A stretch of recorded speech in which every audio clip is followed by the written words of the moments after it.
Шахматната игра е една от най-древните и популярни игри на Земята и включва елементи на тактика и стратегия. Наречена е и игра на мъдреците, но в нея играят в различни възрасти, от деца до възраст. Играта се играе на дъска 8 по 8 клетки, 64 полета, 32 фигури по 16 в армия и целта е да матираме противниковия цар.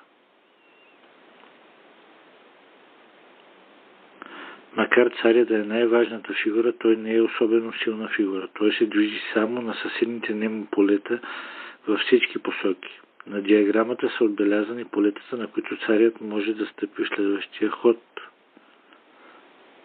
И така тук и тук.